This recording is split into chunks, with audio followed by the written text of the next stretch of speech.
Kimbangisme oye!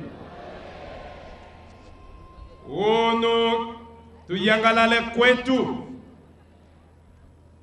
kade kiwai kiamen tata Kimbangu butukiliriaka bakutumie bosala noki lulutako bole kabole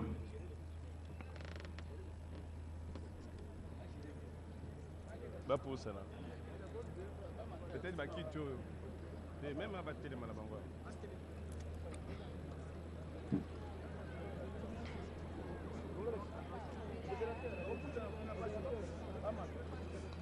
mingi bakomituna oyo alingi oloba bankumu nyonso bapusani likambo yango nini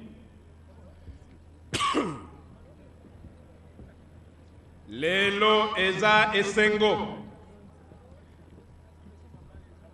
popasi oyo ya tata Kimbangu mpasi oyo ya mfumu Kimbangu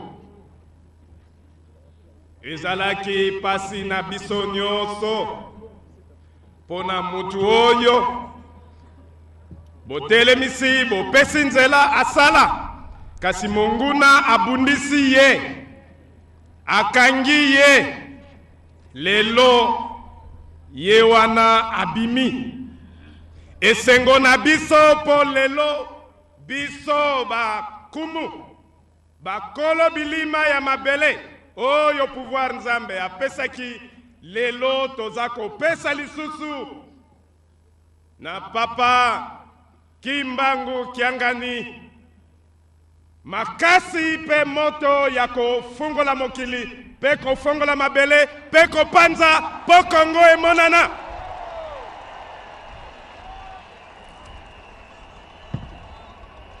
Kimbangisme oye! Lelo se lelo mbuta Kimbangu Kiangani tosenga kina bakoko balakisa tovandi na kati ya prison toyebisi batu nyonso bolongola ba parapluie na bino botala couronne ancestrale na likolo moye la kisaki oyo azana tembe misu na ye ekufa elembo oyo elingaki kolakisa ete lelo Kimbangu Kiangani azali kotelema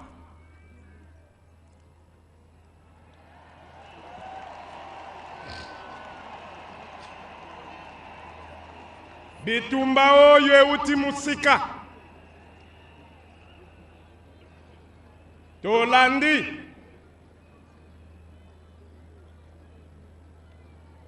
papa gouverneur na biso ya Bakongo alobi mukongo sepela na mwana oyo botaki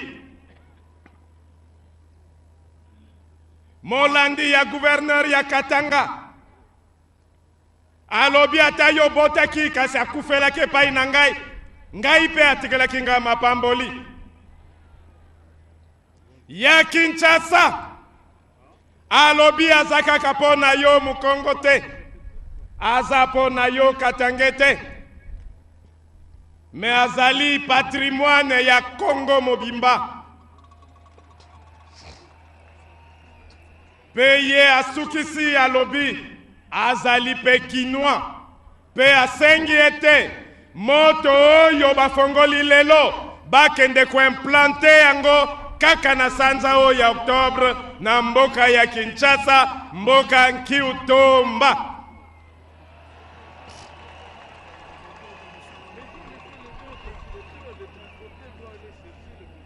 yango wana na bakoko balobi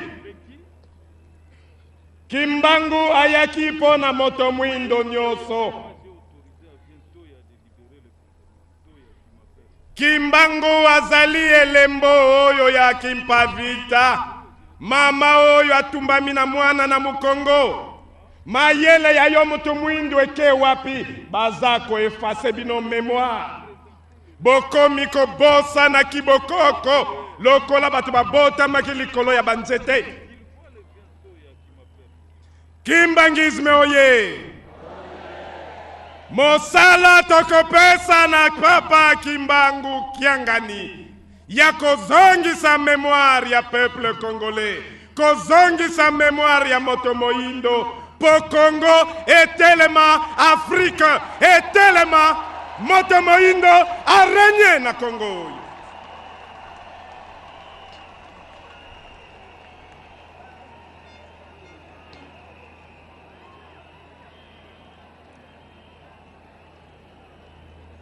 Tokomi awa lelo ndenge nini? Papa Kimbangu abundi akangami kasi alobi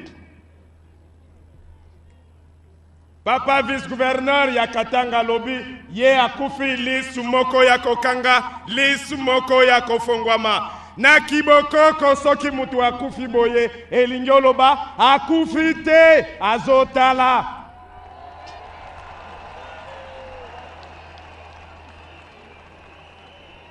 Elelo Kimbangu asali nini?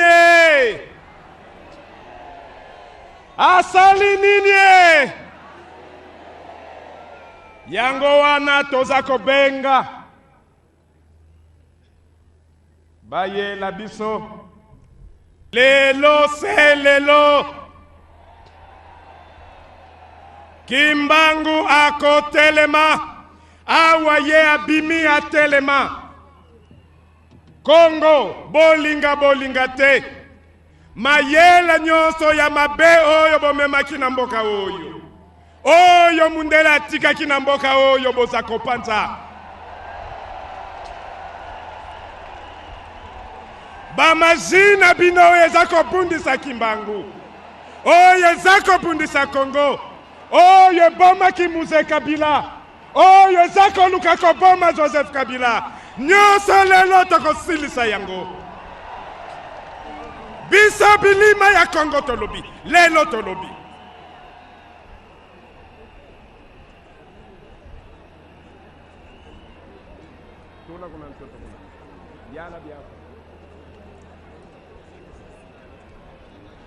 Kimbangisme oye! Epana biso balobi makanga mene vantoto makanga mene kuzulu esalaka te esali nini? Kimbangisme oye! Mfumu Kimbangu oye! Tokopesa devoir na manda oyo ya 2016 ya Kabila Kabange na manda na ye ya 2012-2016 Congo balobi na biso article soki 2 le Congo est laïque et Congo eyebi Nzambe te Congo eyebi Nzambe te epesi fete na bamaji nyonso ekota na mboka na biso Congo kasi Congo elobi article 207 Congo elobi ayebi kibokoko yango wana kibokoko lelo elobi eza kotelemisa mfumu Kimbangu badepute ya 2012-2016 bo déclarer Congo le Congo de Mfumu Kimbangu. Enlevez-nous cet article. Ndenge Kabila Kabange alobaki fini la récréation. Bankumu balobi fini la récréation métaphysique.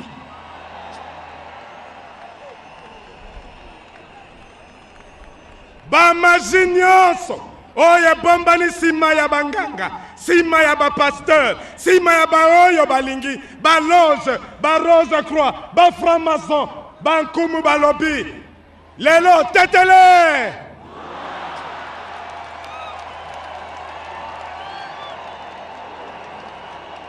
Kimbangisme oye! Kimbangisme oye! Kimbangisme oye!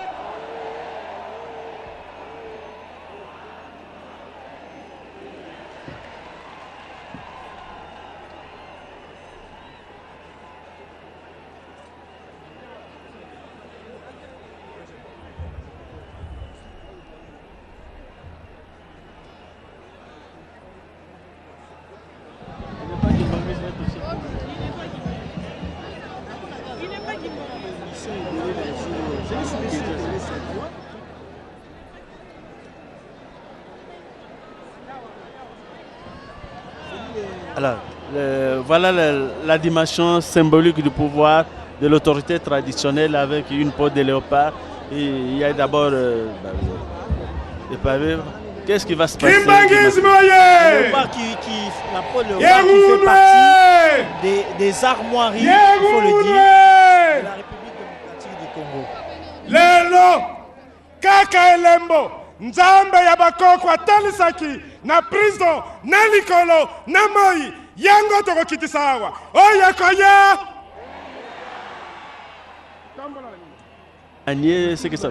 C'est le symbolisme de l'unité et de la fraternité. En effet, le régime de Banane croise toujours ensemble, unis, comme un seul homme. C'est un peu ça la symbolique au niveau du bananier. Les léopards, fait partie des le signe du pouvoir, le signe distinctif du pouvoir, les armoiries du pays.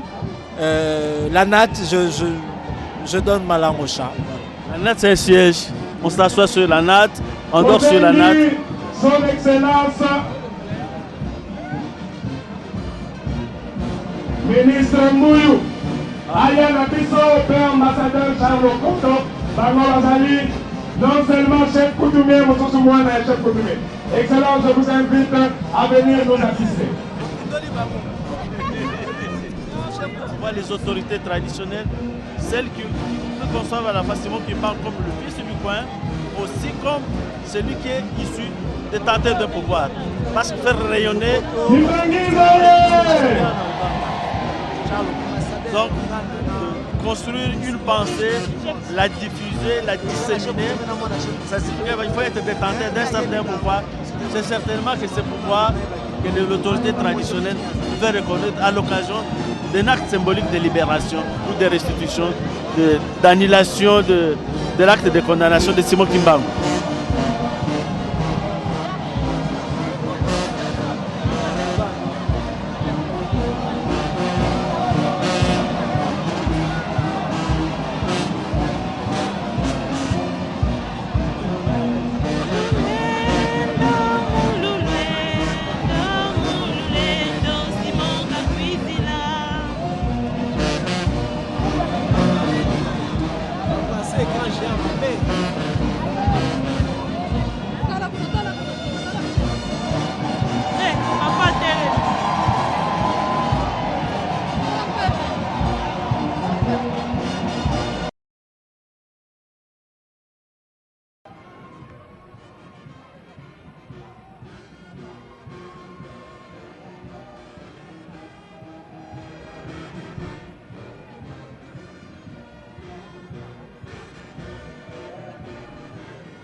Le représentant légal debout sur une peau de léopard, feuillage. Et à cela vient de s'ajouter un tam-tam. Qu'est-ce que cela peut bien-il signifier? Mais chez les Africains, le tam-tam participe à un signe de pouvoir parce que vous pouvez annoncer le tam-tam fait partie des médias. Le tam-tam, c'est un des médias traditionnels. En Afrique, on n'a pas connu les livres, on n'a pas connu la radio ni la télévision, mais le tam-tam a participé, continue à participer à diffuser le message parce que quand il y a un phénomène qui intervient dans un village donné, par la manière de tambouriner sur le tam-tam, on peut annoncer soit un événement heureux, soit un événement malheureux. Et ça fait partie des éléments de médiation et nous-mêmes on travaille un peu là-dessus comment un certain nombre de rites participent à la médiation culturelle.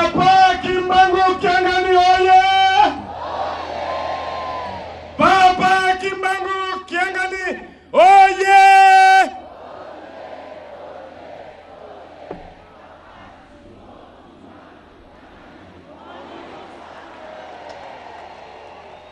Tolingi koloba boye na Papa Kimbangu Kiangani.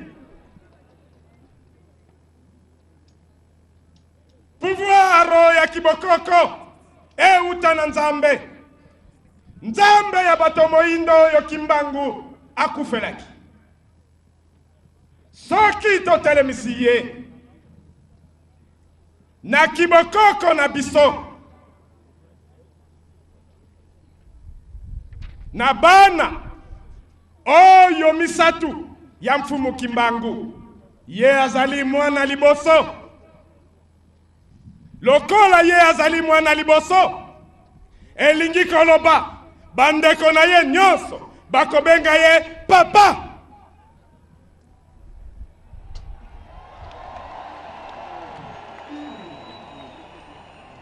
Na kimwana na ye ya liboso oyo nyonso azali kati na mabota ya batata oyo misatu akobenga Kimbangu Kiangani papa.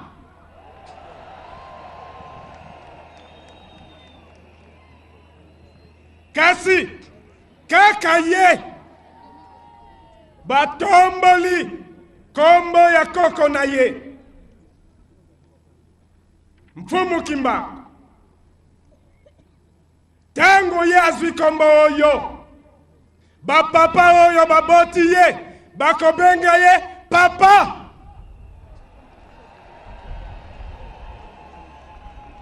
Pe baoyo ye abotami na bango nyonso na generation na ye bakobenga ye koko.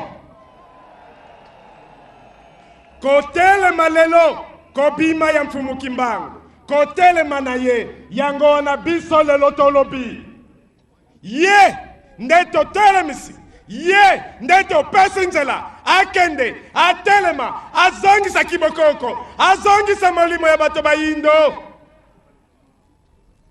Kobanga te kota bisika nyonso kata basinga muta kokoka yo azali te.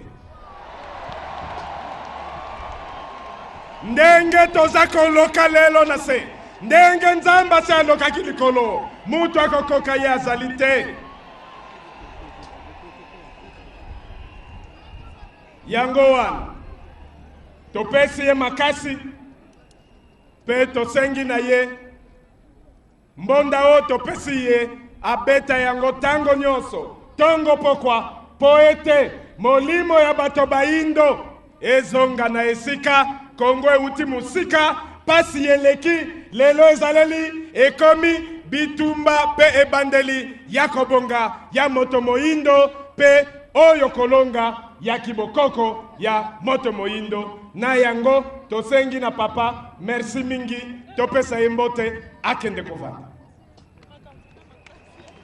Mouya, vous êtes le directeur général de la radio-télévision Kimbangu. Nous venons d'assister pratiquement à un événement qu'on attend, inattendu, parce que qui garderait à votre niveau. En fait, c'est quoi qui est en train de se dérouler? Alors que, officiellement, juridiquement, spirituellement, Simon Kimbangu est reconnu comme tel chef spirituel et il assume l'autorité depuis pratiquement plus de 10 ans. que dire à la population congolaise qui nous suit en ce moment-ci? Merci Mbouyal Bangal. Vous savez que ça c'est une cérémonie à caractère juridique, mais les chefs coutumiers qui se sont retrouvés ici ont constaté que depuis 10 années, ils étaient pratiquement absents dans la coutume parce que l'église kimbanguiste a... Merci. Batata, bamama, bandeko, mbote na biso. Bambuta, banleke, bamama, batata, kiambote kieno. Kiambote kieno. Lukolele. Lukolele. Ntondele. Merci. Mesdames et messieurs les honorables députés provinciaux, mesdames et messieurs, distingués invités, 3 octobre 1921, 3 octobre 2011, comme l'ont souligné tous mes prédécesseurs, l'on peut donc compter 90 ans, jour pour jour, depuis que le prophète Simon Kimbangu avait été condamné à la peine de mort et ses compagnons à la peine d'emprisonnement par le conseil de guerre de Tisville, actuel Mbanzangungu, ville qui nous réunit aujourd'hui. Cette ville qui avait assisté dans la tristesse à la condamnation du prophète Simon Kimbangu en 1921 est à ce jour témoin joyeux de sa décharge morale, mieux de sa libération, car nous venons d'assister tout à l'heure à la prison de Mbanzangungu, à la notification officielle à son éminence Simon Kimbangu Kiangani de l'arrêt du 23 juillet dernier de la haute cour militaire portant révision du jugement du conseil de guerre de Tisville du 3 octobre 1921 ayant injustement condamné le prophète Kimbangu et ses compagnons. Excellence, Monsieur le vice-premier ministre, représentant personnel de son Excellence, Monsieur le Président de la République, chef de l'État, éminence chef spirituel et représentant légal de l'Église de Jésus-Christ sur la terre par le prophète Simon Kimbangu, Mesdames et Messieurs, distingués invités, par la notification de cet arrêt de la haute cour militaire, la République démocratique du Congo, l'Afrique, l'Europe, l'Amérique, l'Asie, l'Océanie, les planètes et les autres horizons connus et inconnus par l'homme retiendront désormais que le prophète Simon Kimbangu, défenseur acharné des droits de l'homme de son époque, avait été injustement condamné en 1921 et aujourd'hui, sa mémoire est totalement déchargée de toute condamnation. Kimbanguisme oye! Kimbanguisme oye! Batata, bamama yebana, kiambote kenu. Kiambote kenu diaka. Mesdames et messieurs, distingués invités, la cérémonie de ce jour revêt une si haute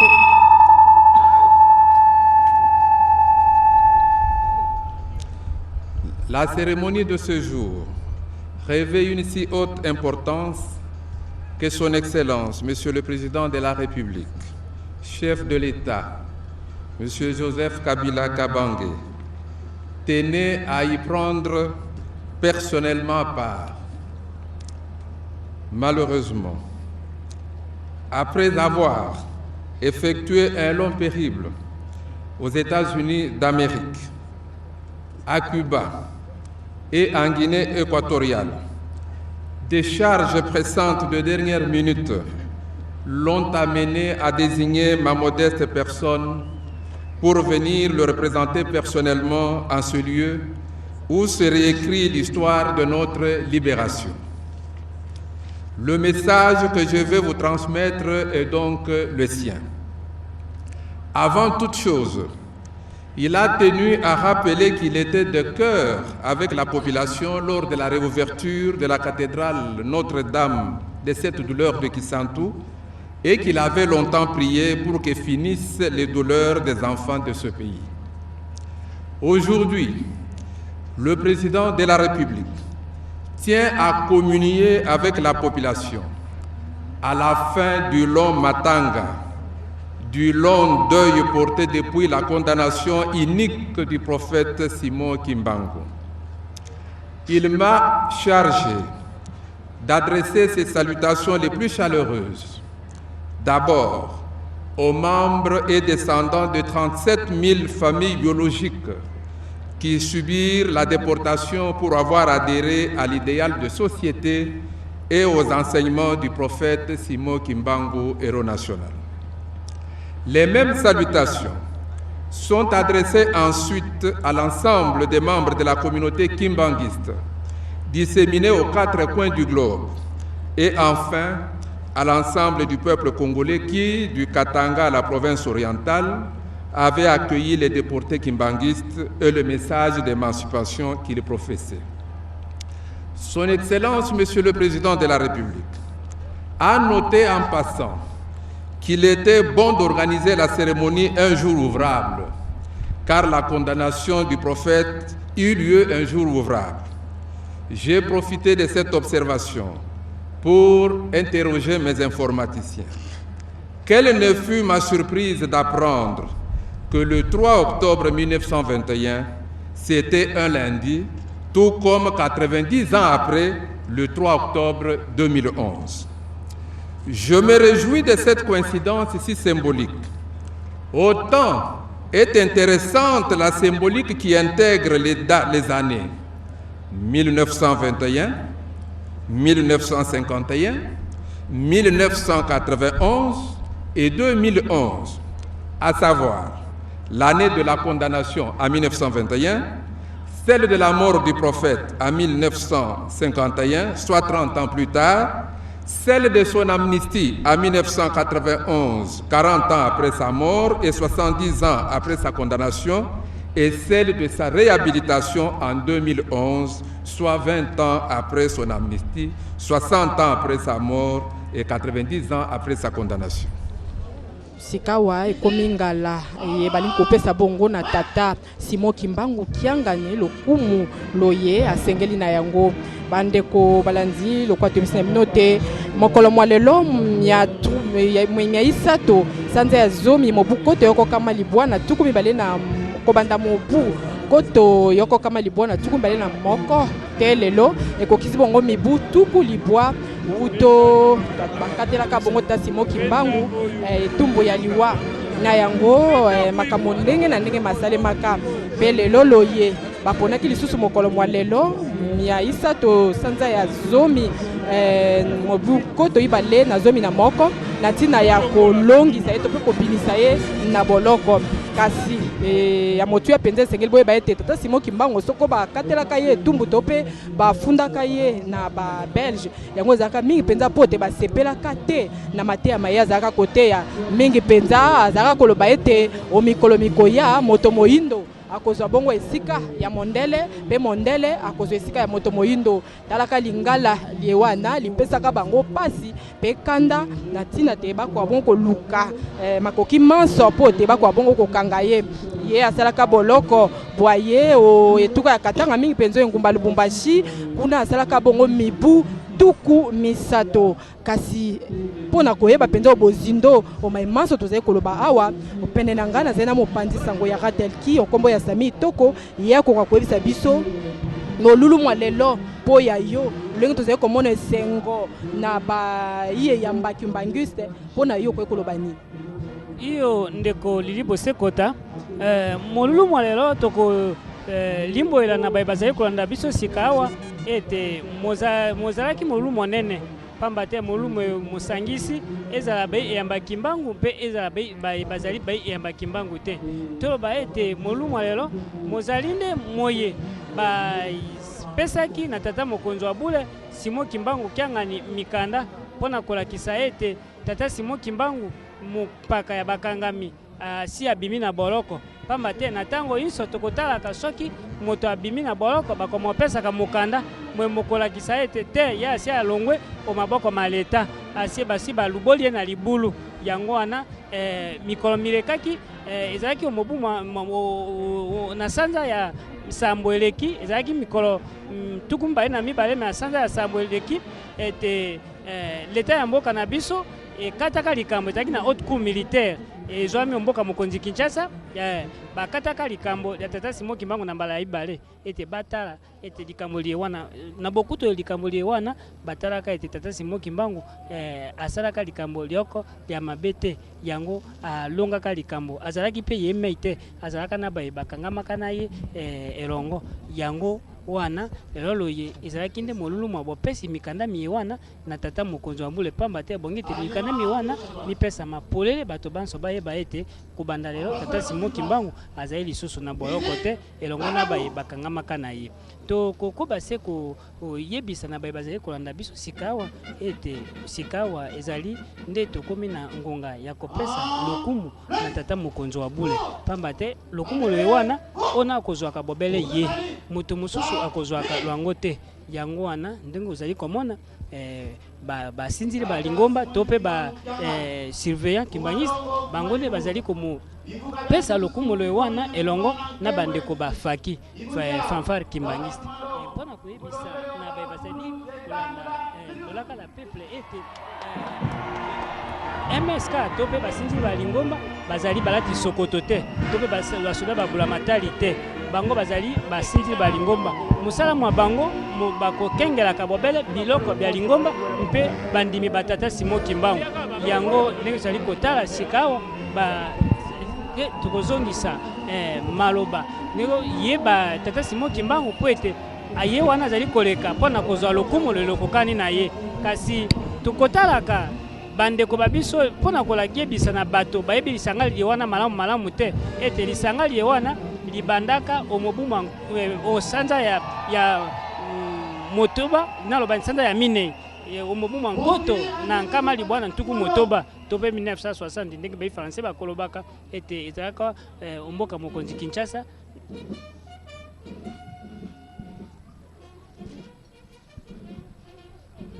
mimi ngoja kumuona kuna bwana kupesa lukumu penza na papa Simon Kimbangu Kyangani yakele dikabu ya bana ya iketalaka abima dibundu betike bokilaka ba surveillant ni ba ndeke kusaka pesa lukumu na mfumo wa dibundu pamba ve yani mutumefu na kubaka yao bakezo leve yani mosika kafana baka yao na ntango ya mutube na kuwa miyimbu ina yake na kupesa mayankembo yakele miyimbu yake kuzaka nyingi sakiti nandi na ntango bakepesa kan lukumu kasi bitu mekata kulanda ba mfumo palata to ba chef coutume mekata kupesa yani kimfumo bunkaka yakele penda yimbive mama mutuni betume monina ngena munu betume mona nzila mosi bao bamesala ya bao bidimbu ve ya bamesala bao bidimbu metata ina balenda pesa ni kimfumo ve kimfumo kena yandi angolo kuluta ina bamesala hawa matondo mingi mama Wilhelmine futla micro na mpanga na beto mangal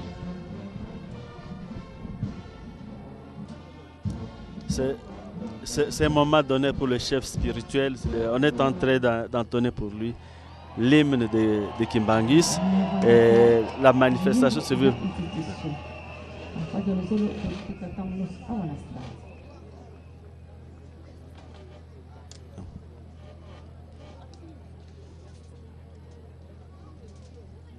Donc la cérémonie, c'est pratiquement le dernier moment que nous sommes en train de vivre ici au stade de Mbandangongo, le stade baptisé pour la circonstance, stade du 3 octobre.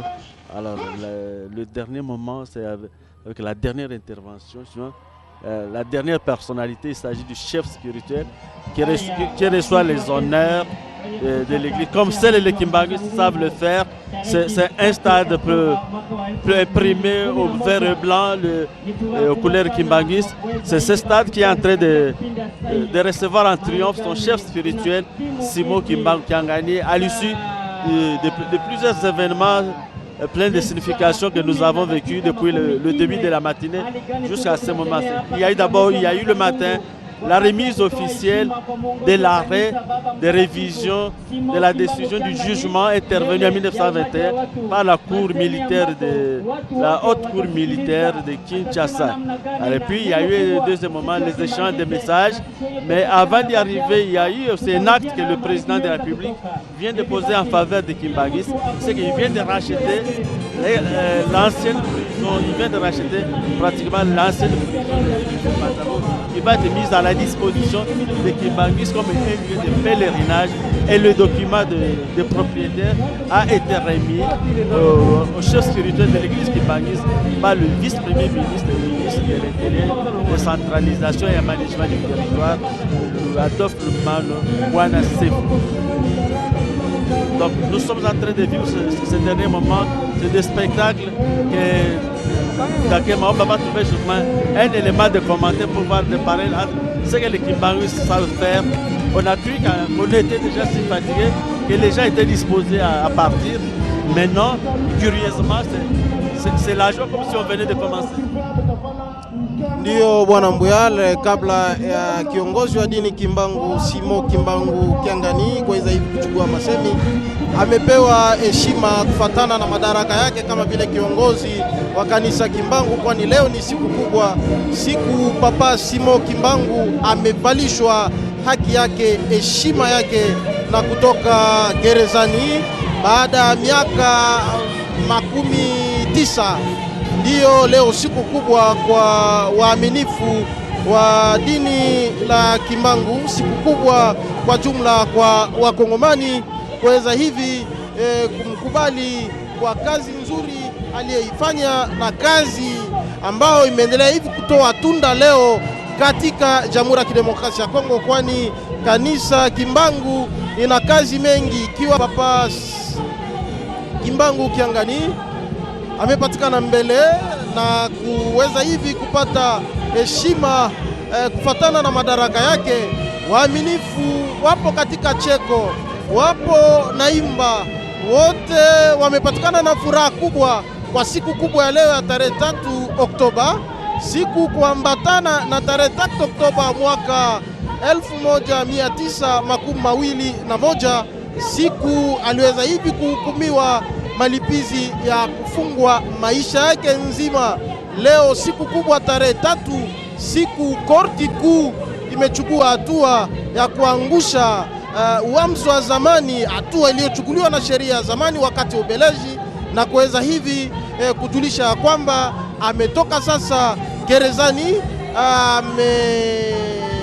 amepewa heshima yake. Leo ni siku kubwa.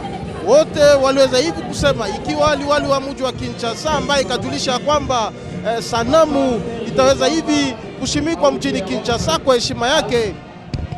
Bwana Lumuna, makamu wa waziri wa kwanza, waziri kuhusika na mambo za ndani pia usalama, kaweza hivi kujulisha vile serikali ya Kongo itajitolea kwa ajili ya kumpatia heshima yake, na kajulisha ya kwamba baba wa taifa kaweza hivi kununua hata fasi Simo Kimbangu alipatikana gerezani.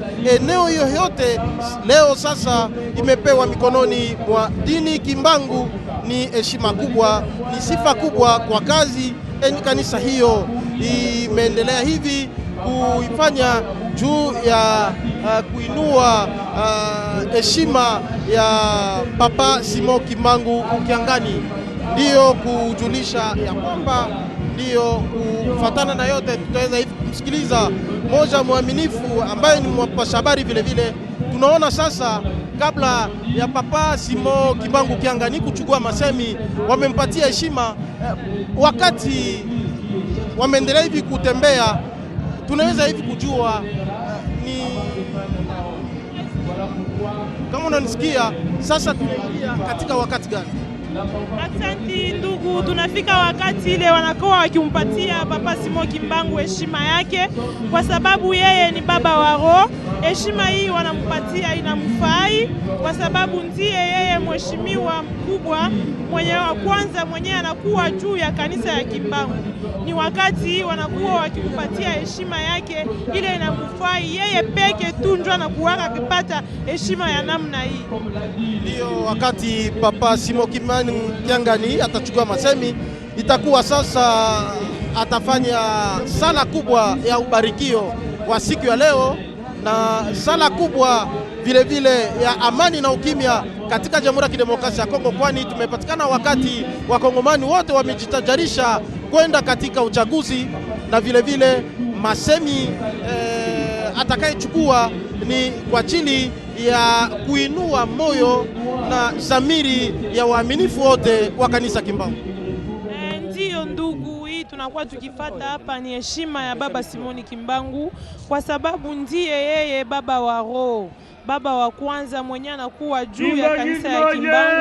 Basi anatafuta kuchukua sauti kwa kubarikia watoto wa Kongo, kwa kubarikia waaminifu wa Kimbangu, kwa sababu ndiye yeye peke yake anakuwa na mamlaka, ndiye peke yake anakuwa na baraka ya kutupatia sisi watoto wake, kwa sababu yeye siku ya leo anatoka gerezani. Basi sisi pia tulikuwa tukifungwa kwa maneno yote ya mwovu Satana. Sisi pia wakati yeye atatutolea baraka yake, na wakati yeye atatupatia maombi yake, itatupatia kimya.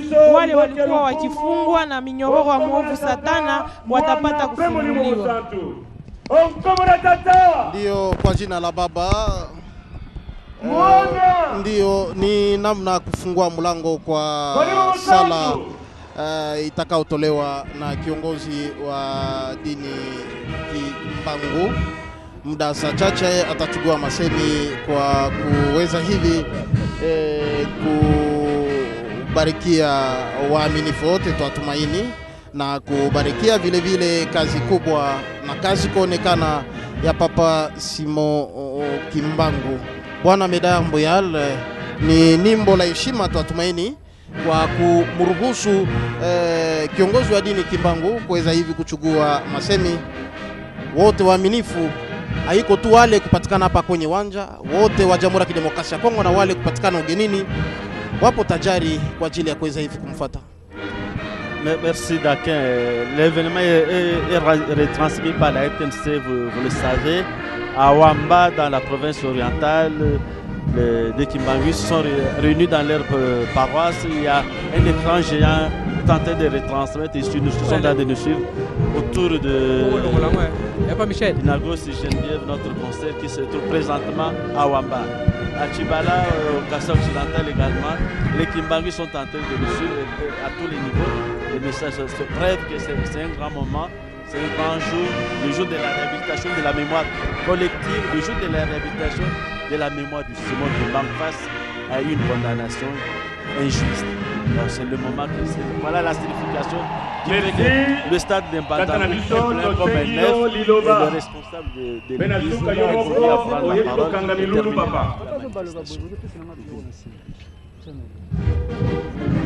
Matono mingi mpangi Mbuyal Mangale mama Wirlemini mukele kaka nange kasi muda kumuna diamba kuyituka penza bina kusasanisi na chef spirituel bontu mutimba kasi sina kanzambi baka bana kisika nzambi to ngiki mutimba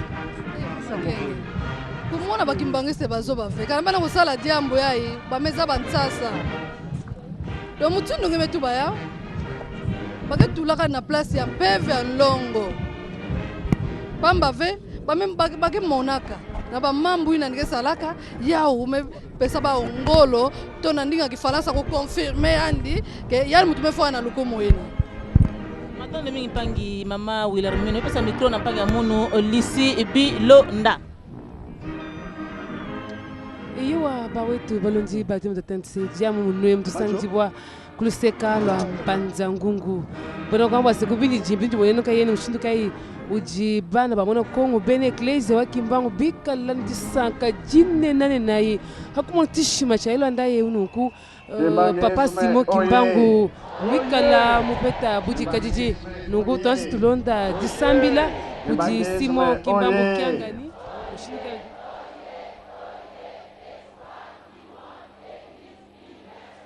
Kamba oye! Kamba oye! Kamba oye!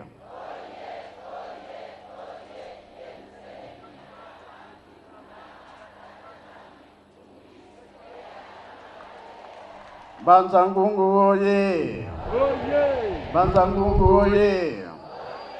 Banzangungu oye!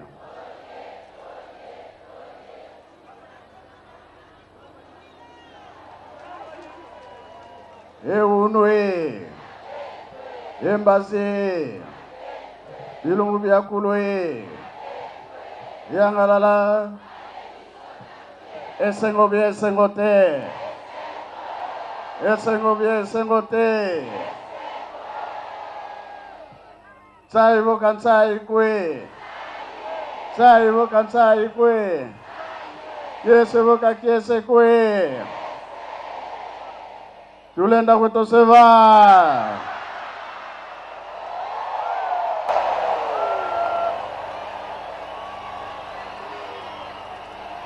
Mino libanda, mino libanda.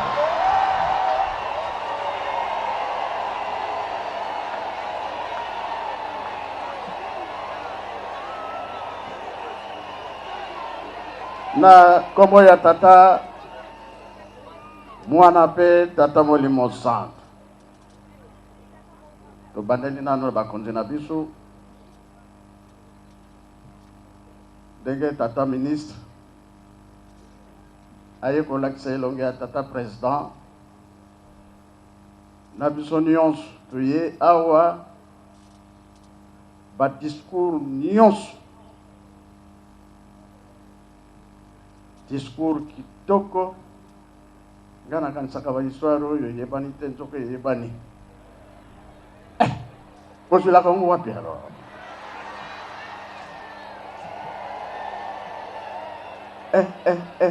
ngakutunda kamwe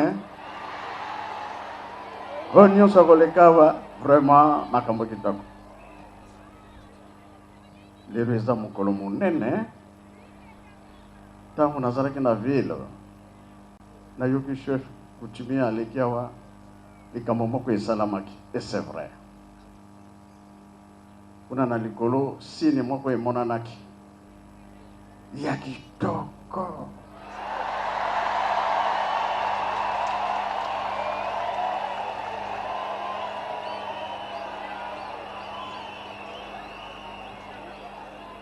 elakisi ete par rapport nyonso osi ekei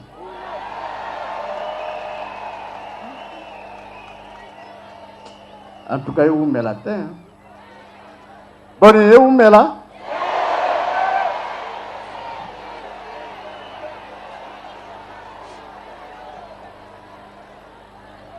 pamba te ndenge toyebeli histoire tata Simon Kimbangu bamemi awa na Banzango basambisi ye programme munene bazalaki nango oyo balingaki basala ke ye mpe akende boma ye alobi te ngai mokonzi na ngai aza kotinda ngai epai mosusu alors oyo bango balingaki basala ezwaki échec kino akendaki na Katanga on a vendu 30 ans. Tala nano likambo ya monene. Kuna bayambi ye kitoko. Enfin. Banyokolaki ye. Mais ye pia nyokolaki bango.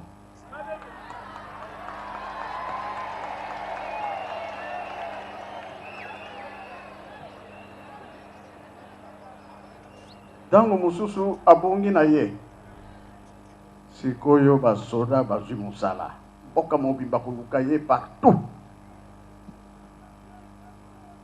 Simon Kimbangu abongi bakoluka ye bakomona ye te kino ye moko kolinga nde aye kobima tango bakotuna yo okendaki wapi nazalaki nanga kakao biso tuza kolekela ndenge tomoni ye te tomoni yo te wana nani wana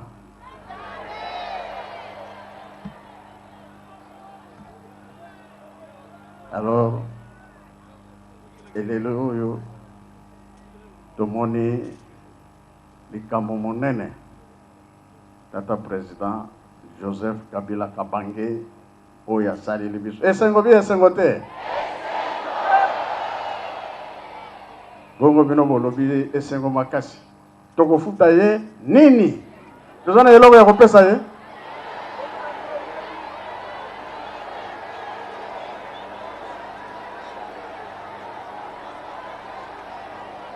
Kimbangisme oye bino bolobi nga moko na yebi naloba moninga ya malamu na tango nini ye oyoki boye basuki na ringi naloba nini boye bibe boye bite bo comprendre te ay Kimbangisme oye eza makambo mosusu ebele eza na liboso mutu mosusu te akosalela biso yango nani akosalela biso yango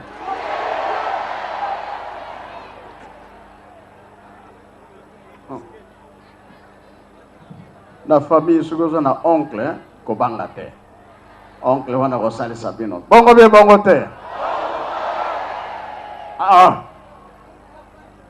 elekeli ngai ye mpe aza mwana katanga aye kobimisa Tata Smoky Kimbangu na boloko esengo bi esengo te ebongo tokopesa ye nini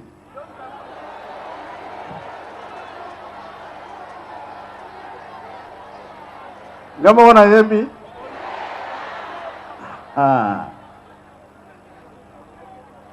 c'est vrai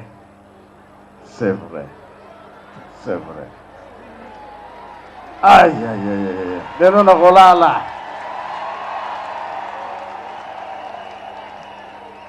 kolala. Pamba te Tata Mfumalongo alobaka boye papa liangenda. Likambo wana soki salami. Sika biso to fongoli nzela. Bayate.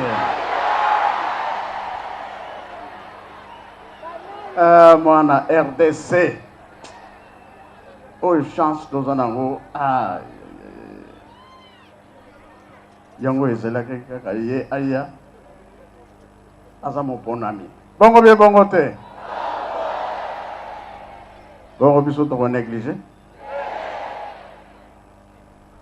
euta na motema ezouta na motema oya bino ezouta na motema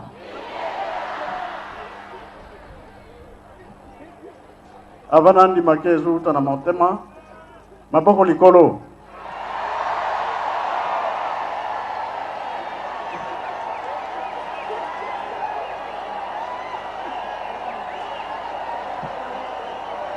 bon merci tomoni Merci. Uti penza na motema. Vraiment. Papa te tozana eloko ya kopesa yete kaka mapamboli. Zambe asunga ye. Oyo etikali asalela biso yango. Bongo te. Nani ayebaka. Pesa nanu mikanda o bapesi ngai.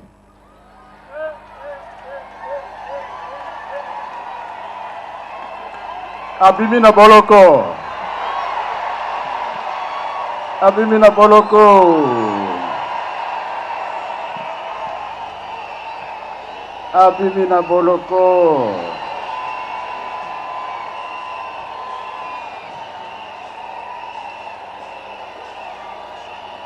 Lala pongi ndenge olingi.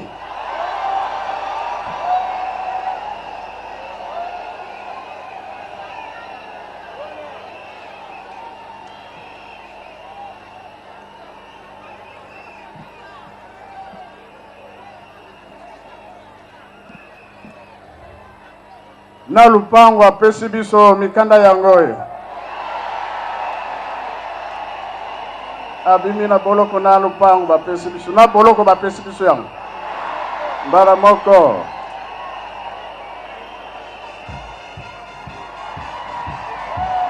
Voilà, ça c'est une manière d'exprimer la joie, une grande joie que tous les fidèles kébanistes.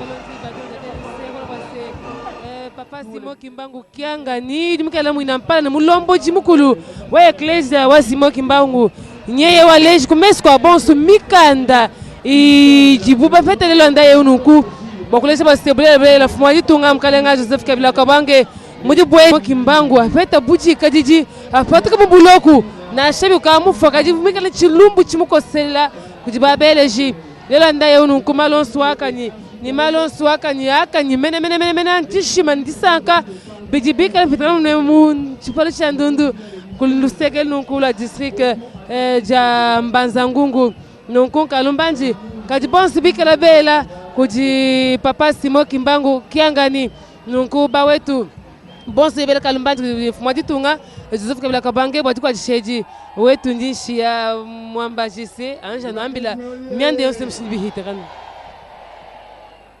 na Kinshasa ngana lobaki mokongo ezali moke moyena mema yeza te kasi awa toko mema ye tina nkamba Kimbangisme oye biso nyonso tozali atoko mema ye tokokoka bie tokokoka te bato oyo baza milayi na liboso biso ya bokuse na nsima.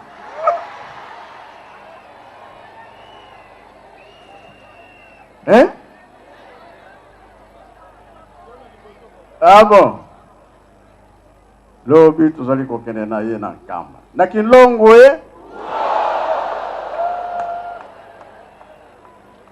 na yango tobosani ata likambo moko te.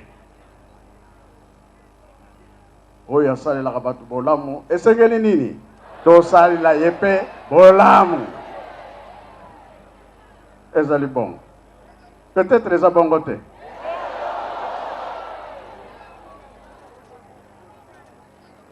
Donc, il y a bikisi mokili mobimba.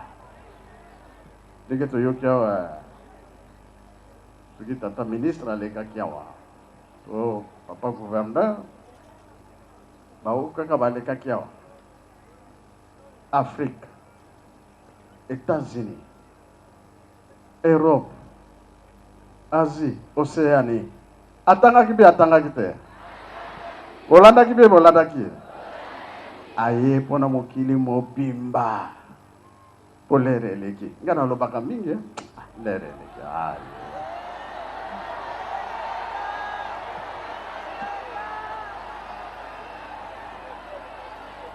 Naloba.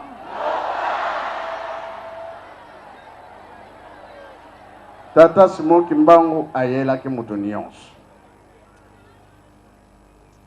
Biso tomoni ke to amoni pasi. Pona kolakisa force na mokili.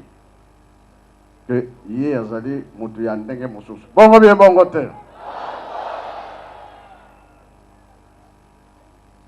Yo mona wapi okangi chaîne. Soki alingi atikali kobwaka ngo. Chaîne pe ya mukete. Ya monene. Omona pe esika bazo sala réunion pona mabe pona ye aki ko bimela bango bapanzani. Ye nani? Oh.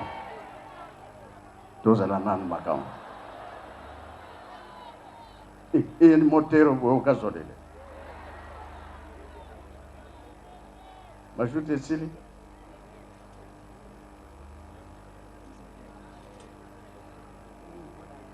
Na yango tosambela mingi oyo tomoni lelo ezatike toye kolekisa lere ya bamba toye kosala nde mosala mpona kokokisa liloba wana ya 21 bongo bien bongo te kasi Congo RDC, Congo Brazza, Congo Angola oyebake makambo maye batu bakoya ebele na kombo ya tata Simon Kimbangu bakoya koluka biso mais tozala bizaleli ya malamu boyoki awa tozali boye tobendi makambo okotala kaka bipai tozokokende soki nini ekozala bakoya koyekola biso mpe tokende koyekola mpona bango po bakamata oyo ya biso bakende nango me ezala ya malamu pamba te ntango ekoki ekeke ya mitano ezali te non ezali oyo ya suka oh ah bon et c'est vrai likolo mpe se koleka kasi liloba ekosala nini jamais ntango yango oyo me tolobi tomibongisa na RDC poids ya mokili mobimba ekomi na maboko na biso pamba te lelo abimi na boloko bakoya kotala ye mpe bakoya kotala ye te na babato na avion na bavelo na makolo charge bakoya kotala nani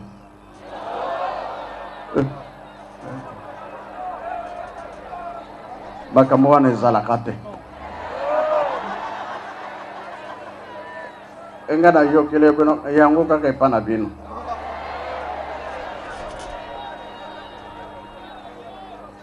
papa Kimbuta alobi yango ke Kinshasa omibongisa papa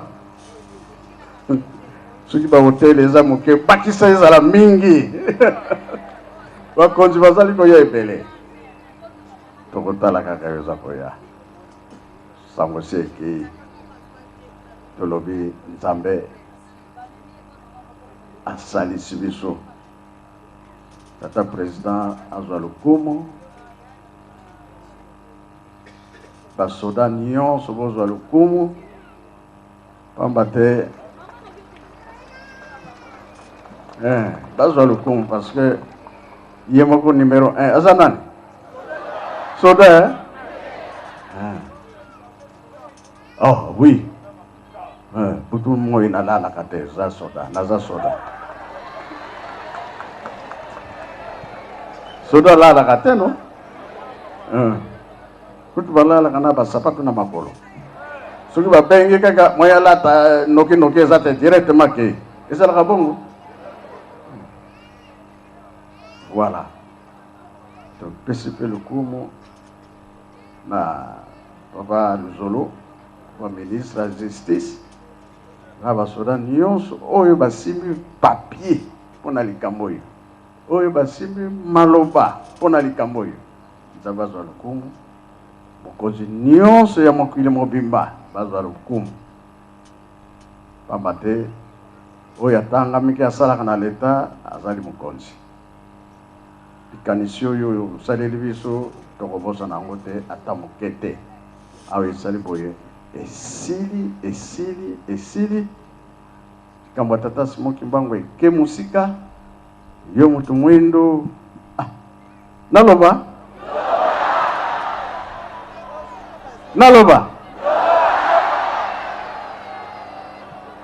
oza na 3/4 ya sir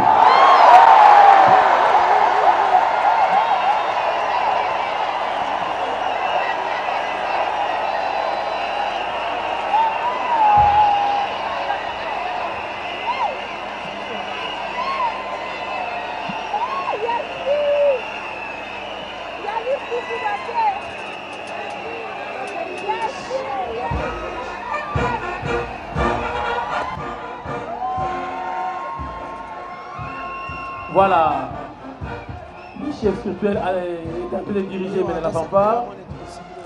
Nous avions dit c'est toujours la manifestation de la joie qui habite tous les Kimbanguis se réunis en ces lieux.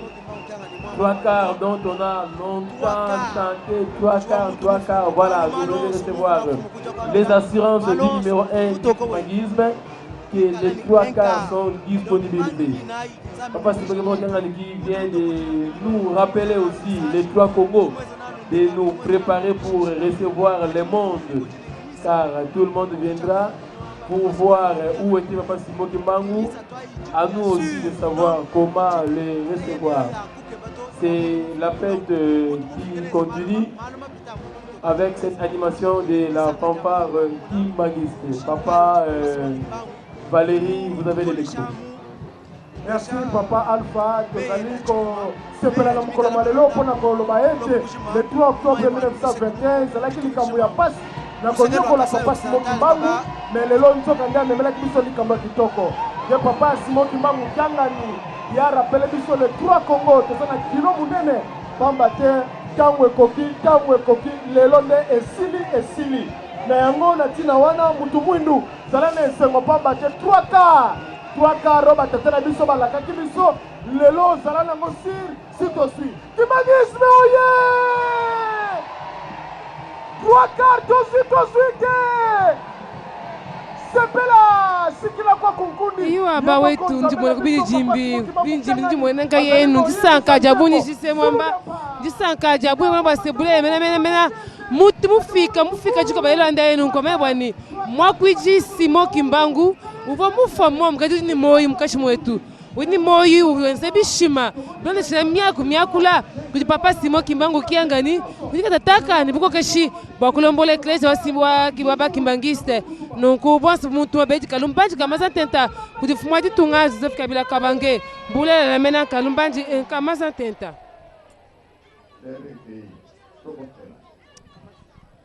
na Kongo misatu tata mwana mpe tata molimo sana tata lelo eza mokolo monene oyo ezali ke lobiko ya mokili mobimba na yango biso toza na likambo te bino boyaki komona pasi mpona biso boyaki mpona biso bato ya masumu limbisa biso na mabe oyo tosalaka libunga nyonso ezali masumu tokolula tokokanisa tokomona tokoyoka elobeli na biso kosimba na maboko ezali lisumu tikete bambange ya se ya likolo bolimbisa biso bozongisa biso na motema na bino banzambe na biso tala volonté oyo monani kati na biso na likambo monene tata président asaleli biso toza na eloko ya kopesa ye te kasi oyebi ndenge bobongiselaka oyo asalaka mosala ya kitoko bakaniselaka ye bino bokanisela ye ya mingi esika biso tozotelemela bino boyebi yango salisa gouvernement nyonso salisa bango oyo batie mapoko na likambo na yo tata nzambe kolo yesu tata molimo santo salisa mutu nyonso oyo ya ye awa abima pamba te na mboka ya Mbanza-Ngungu esika ne avandaka esika oyo asalelaka misala esika nyonso totambolaka kobosana biso bana na bino te moko kanisela biso pasi eleki mingi ezala na bafamille ezala na bandako ezala ndenge tovandelaka moko na ndako batata bamama bana bankoko sunga biso nyonso lelo yo makambo mingi tosengi awa topesa yango na maboko ya tata molimo santo bino bapapa bolobaka yango ke likambo yango soki esalami biso tofongoli nzela libela bofongola biso kimia ya kati na mokili mobimba kimia ya na Afrique mikili nyonso toza kolela kaka yo oyo akopesa kimia nde yango tosengi na kombo tata mwana pe tata molimo santo amen.